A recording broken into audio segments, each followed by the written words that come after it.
तो हाँ भाई करें शुरू। तो आपके भाई को ना कभी फ्लिप फोन का सेंस समझ नहीं आया, क्योंकि इतना बड़ा फोन तो हम पहले से पॉकेट में लेके घूमते हैं, तो इसे फ्लिप करने का मतलब फोल्ड करने का सेंस क्या है। और कवर डिस्प्ले यूज कर नहीं सकते अच्छे से, क्योंकि भाई बाहर से या तो आप नोटिफिकेशन देख सकते हो या कॉल रिसीव कर सकते हो, और कॉल रिसीव करोगे तो फोन लाउड स्पीकर पे लग जाता है, चिल्ला चिल्ला के बता देता है इसकी कॉल है। लेकिन फोल्ड फोन का सेंस बनता है, क्योंकि भाई अगर आपको छोटा टैब पॉकेट में लेके घूमना है तो बहुत सही है, और उसे बाहर से भी नॉर्मल फोन की तरह यूज कर सकते हो। पूरी कवर डिस्प्ले उसकी यूजफुल है। बट अभी 2023 के अंदर इतने सारे फ्लिप फोन लॉन्च होने वाले हैं, वो भी बड़ी कवर डिस्प्ले के साथ, जिनका आपको आई थिंक वेट करना चाहिए। और उनमें से एक फोन है ये मोटोरोला Razr 40 अल्ट्रा। काफी अजीब नाम है। अब मोटोरोला दो फोन लॉन्च करने वाला है, एक 40 और एक 40 अल्ट्रा। ये हमारे पास अल्ट्रा है जो हमने चाइना से इंपोर्ट करा लिया आप लोगों को जल्दी वीडियो देने के चक्कर में। और इसमें जो बाहर वाली कवर डिस्प्ले है ना, चल जा, बाहर वाली कवर डिस्प्ले है ना, ये मिलती है भाई 3.6 इंच की एज टू एज, और ये OLED पैनल है जिसका रिफ्रेश रेट 60 to 120 हर्ट्ज है। और अगर आप इसे यूज करोगे ना, आपको मस्त स्मूथनेस मिलेगी। और कमाल की बात तो ये है कि इसमें जो कैमराज है ना, उन्हें पंच होल की तरह यूज कर दिया है। हमने देखा था जैसे कि भाई S10 Plus के अंदर 2 पंच होल मिले थे, तो लोगों ने उसके वॉलपेपर निकाले थे ताकि पंच होल हाइड हो जाए। यहाँ पर मोटोरोला ने पहले से इसके वॉलपेपर्स दिए हैं जिससे कि इसके कैमराज हाइड हो जाए, तो ये मेरे को बेस्ट पार्ट लगा। और कवर डिस्प्ले की इतनी सारी कस्टमाइजेशन, आप बाहर भाई विजेट डाल सकते हो, आइकन पैक चेंज कर सकते हो, उनका साइज चेंज कर सकते हो, तो पूरा कवर डिस्प्ले को कस्टमाइज किया जा सकता है अच्छे से। और मेरे को इसकी इंटीग्रेशन इतनी कमाल की लगी है, मतलब मोटोरोला ने इतना तगड़ा दिमाग लगाया। अगर आप कोई एप्लीकेशन अंदर वाली डिस्प्ले पे यूज कर रहे हो और इसे फ्लिप कर देते हो, तो सीमलेसली बाहर वाली डिस्प्ले पे आ जाएगी। और मेरे को सबसे ज्यादा यूजफुली ऐसे लगी, मानो कि मैं कोई वीडियो देख रहा हूं, मैं फ्लिप कर देता हूं तो वो बाहर प्ले होना स्टार्ट हो जाती है, तो मैं इसे ऐसे यूज करके यहाँ पर खाना खाते हुए मस्त कंटेंट स्ट्रीम कर सकता हूँ। और बाहर वाली डिस्प्ले मेरे को ज्यादा यूजफुल इसलिए भी लगी है, मानो मैं कहीं जा रहा हूँ मैप यूज करता हुआ, तो मेरे को phone bar bar fold and fold करने की जरूरत नहीं है, बाहर वाली डिस्प्ले पे ही मैप चलता है, तो ये मेरे लिए काफी ज्यादा यूजफुल है। और आप इस फोन को लेते हो ना, तो आपके अलार्म वॉच के पैसे बच जाएंगे। इसके साथ मिलता है टेंट मोड, मतलब आप अगर ऐसे इस फोन को रखोगे ना, तो बाहर वाली डिस्प्ले पे मस्त यहाँ पर ये वॉच की तरह काम करता है। अब भाई सुबह सुबह से तोड़ मत देना, हाथ मार मार के बंद हो जा।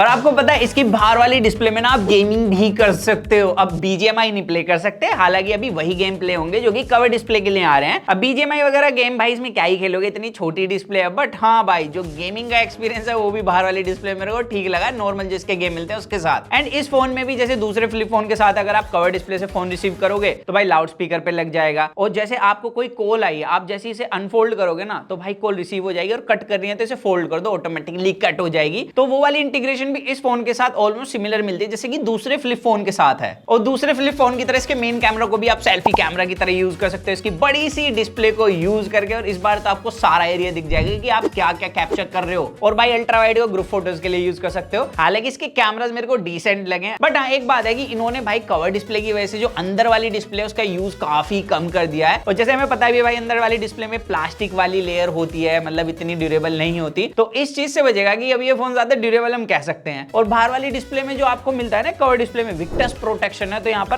प्रोटेक्शन सॉलिड और नीचे भी विक्टस का यूज करा है। बट ऊपर भाई बहुत ज्यादा फिंगरप्रिंट लग रहे हैं, तो अच्छा सा स्क्रीन गार्ड लगवा लेना इसका। और इस फोन का साइड का फ्रेम ना भाई स्टेनलेस स्टील का है, वो जो हिंज है मेरे को लगता है इन्होंने सैमसंग की यूज करी है, बस यहाँ पर सैमसंग नहीं लगा, क्योंकि काफी हद तक उससे रिजेंबल करती है। जैसे मैं फोल्ड अनफोल्ड कर रहा हूँ ना, एक तो भाई यहाँ पर साउंड आती है, ये थोड़ा सा डिफरेंस मिलता है, देखो जैसे आप इसे अनफोल्ड करोगे। बट यहाँ पर जो फील है, जैसे हम सैमसंग के फ्लिप फोन को अनफोल्ड करते हैं ना, वैसी वाली मिल रही है। और इसकी जो हिंज है ये एल्यूमिनियम की है, बाकी ऐसे बंद करके आप इसे पर्स की तरह यूज कर सकते हो। और सैमसंग के फ्लिप फोन से मेरे को थोड़ा सा डिफरेंट इसलिए भी लगा है क्योंकि इसके बीच में ना गैप नहीं बनता है, और इसकी वजह से सैमसंग के फ्लिप फोन से फोल्ड होने के बाद 0.8 mm पतला फोन है। बाकी ये फोन आईपी रेटिंग के साथ तो नहीं आता, बट मोटोरोला के कह रहे हैं ये फोन है वाटर रेपेलेंट, हल्की फुल्की बूंदों से बचा लेगा आपके फोन को। और भाई इसके अंदर कुछ ऐसे फीचर मिलते हैं जो मोटोरोला के दूसरे फोन में हमने अभी तक नहीं देखे, जैसे कि इसकी डिस्प्ले पे आप 2 बार टैप करोगे तो स्क्रीनशॉट ले लेगा। मैं दिखाता हूं करके, देखो।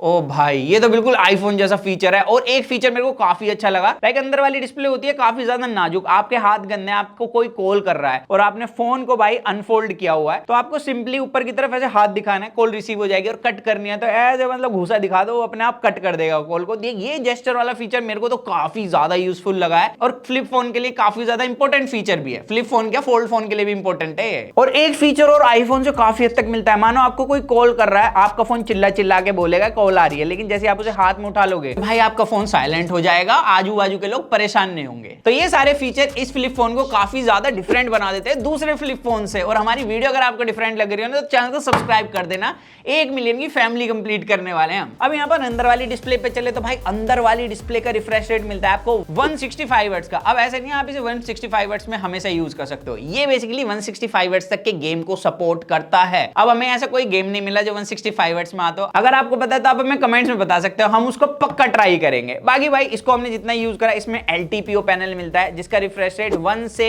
120 हर्ट्ज के बीच में रहता है और स्मूथनेस अच्छी है, यहाँ पे जो डिस्प्ले क्वालिटी ये अच्छी है और इसमें भी क्रीज मिलती है जो कि फ्लिप और फोल्ड फोन के साथ सबसे बड़ा इशू है। अभी कम है लेकिन वक्त के साथ ना ये चीजें बढ़ जाती हैं और इस पे भी प्रोटेक्शन आपको प्लास्टिक की मिलती है। बाकी यहाँ पर आउटडोर विजिबिलिटी फोन की ठीक लगी है अभी तक और इसमें भी साइड माउंटेड फिंगरप्रिंट सेंसर मिलता है जिसकी स्पीड और रिकॉग्निशन ठीक है। तो यहाँ पर अंदर वाली डिस्प्ले भी मेरे को ठीक लगी है, लेकिन कवर डिस्प्ले के जलवे हैं पूरे, क्योंकि यही चीज इस फोन को सबसे ज्यादा अलग करती है। बाकी इस फोन के अंदर है स्नैपड्रैगन 8+ Gen 1 की ताकत। अब ये प्रोसेसर में कॉस्ट कटिंग कर रहा है मोटोरोला, जिसकी वजह से इसका प्राइस थोड़ा सा कम आएगा सैमसंग के फ्लिप फोन के कंपैरिजन में, क्योंकि सैमसंग लाने वाला है 8 Gen 2 प्रोसेसर और इसमें 8+ Gen 1 प्रोसेसर है। लेकिन अगर आपको थोड़ा सस्ते में फ्लिप फोन चलाना है तो डेफिनेटली काफी अच्छा ऑप्शन लाने वाला है मोटोरोला। और इस फोन के अंदर जैसे दूसरे फ्लिप फोन के अंदर दिक्कत है ना कि भाई बैटरी कम मिलती है, इसमें भी सेम दिक्कत है। इसमें भी निप्पो के सेल डाल के दिया मोटोरोला ने, 3800 mAh की बैटरी दी है छोटी सी और 30 वोट की फास्ट चार्जिंग और 5 वोट की वायरलेस चार्जिंग को ये फोन सपोर्ट करता है। और बैटरी बैकअप भाई बाहर जैसे बड़ी सी डिस्प्ले है और अंदर भी आपको तगड़ा रिफ्रेश रेट मिलता है, बाहर भी तगड़ा रिफ्रेश रेट मिलता है, जिसकी वजह से मेरे को लगता है कि इसका बैटरी बैकअप थोड़ा सा कमजोर है दूसरे फ्लिप फोन कंपैरिजन में। तो अगर इस फोन का प्राइस सही आता है भाई इंडिया के अंदर तो डेफिनेटली मोटोरोला बाजी मार लेगा और काफी खतरनाक फ्लिप फोन लॉन्च करने वाला है। बस इस फोन के जो कैमरा है उससे मैं थोड़ा सा डिसअपॉइंट हुआ क्योंकि उतने अच्छे कैमराज नहीं है। हालांकि हमने फ्लिप और फोल्ड फोन पहले भी यूज करे हैं, उन फोन की भी जो मेन प्रायोरिटी है वो कैमराज नहीं थे और यहाँ पर भी हमें सिमिलर ही चीज देखने के लिए मिल रही है। बाकी आप बताना क्या ये फोन सैमसंग के फ्लिप फोन को किल कर सकता है नहीं, तो कमेंट सेक्शन नीचे की तरफ है आप भर दीजिए और वीडियो अच्छी लगे तो लाइक करे भी कर मत जाना और आप बताना कि इसका प्राइस कितना हो सकता है। सो दैट्स इट गाइस, आज की वीडियो में सिर्फ इतना ही था। तो मिलते हैं जल्दी कूल और एक्साइटिंग वीडियो में, तो जब तक के लिए जो मन में आएगा इसको करें। To watch your heart will stay tuned with that champion box guys.